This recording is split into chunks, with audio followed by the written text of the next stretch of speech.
Bismillahirrahmanirrahim. Assalamualaikum warahmatullahi wabarakatuh.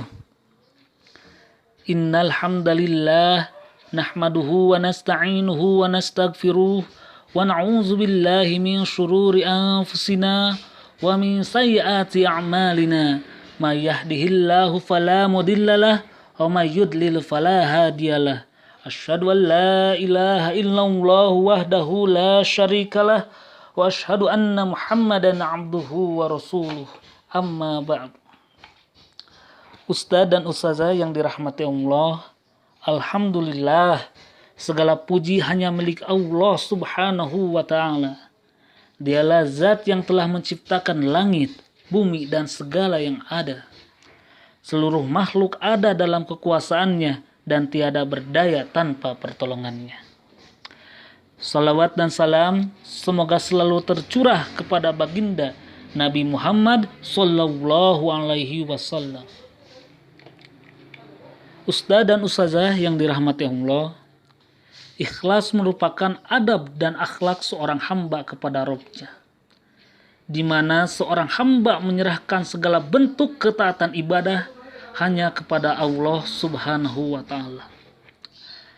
Adab yang terburuk kepada Allah adalah seorang hamba beribadah kepada Allah lalu diserahkan ibadah itu kepada selain Allah. Seperti seorang budak yang bekerja lalu dia menyerahkan hasil kerjanya kepada selain majikannya. Ustaz dan ustazah yang dirahmati Allah, maka ikhlas ini perlu dan wajib bagi setiap muslim sebagai salah satu syarat diterimanya amal ibadah manusia. Tanpa keikhlasan, amal-amal akan ditolak. Allah tidak berkenan menerima amal-amal yang tidak ikhlas. Allah Subhanahu wa taala berfirman, A'udzubillahi minasyaitonirrajim. Bismillahirrahmanirrahim. Faman kana yarju liqa'a rabbih falyamal 'amalan shalihan wa la yusyrik bi ibadati rabbih ahada.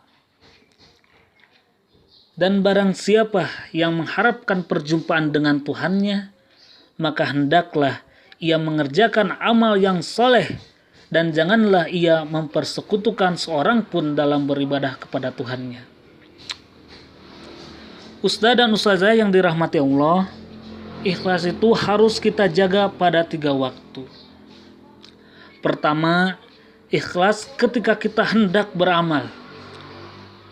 Kondisikan dulu hati untuk lurus hanya mengharapkan penilaian Allah Subhanahu wa taala. Mantapkan hati agar benar-benar bersih dari unsur ujub, riya, dan sum'ah. Ini penting karena betapa licinnya dan halusnya syaitan menggoda kita agar hati kita tergelincir. Padahal baik buruknya, benar salahnya setiap urusan kita adalah diawali dari baik buruknya, benar salahnya hati. Ustaz dan ustazah yang dirahmati Allah, yang kedua adalah ikhlas ketika beramal. Boleh jadi ketika kita melakukan amal kebaikan, tiba-tiba datanglah pujian, sanjungan dari orang lain.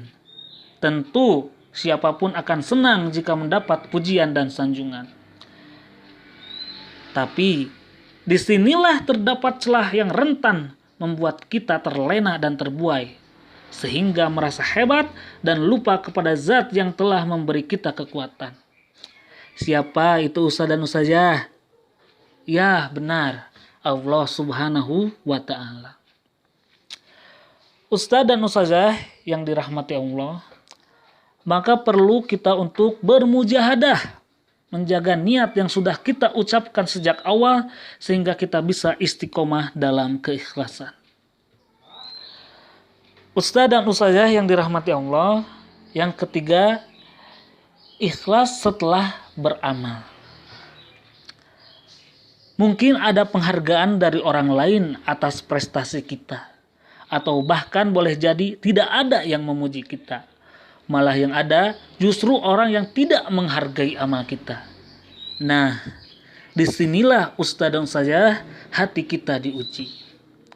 Hati bisa terbuai oleh penghargaan dari manusia, dan hati juga bisa goyah saat ada yang merendahkan kita. Ustadz dan ustazah yang dirahmati Allah, bagi orang yang hatinya lurus lillahi ta'ala, segala bentuk penilaian manusia itu tidaklah ada apa-apanya dibandingkan penilaian Allah Subhanahu wa ta'ala.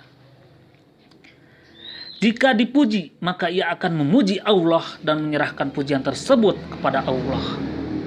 Sedangkan jika dia dihina atau direndahkan, maka ia akan beristighfar seraya memohon ampunan Allah. Karena boleh jadi itu adalah ujian agar dirinya bisa memperbaiki diri dan bersandar hanya kepada Allah semata.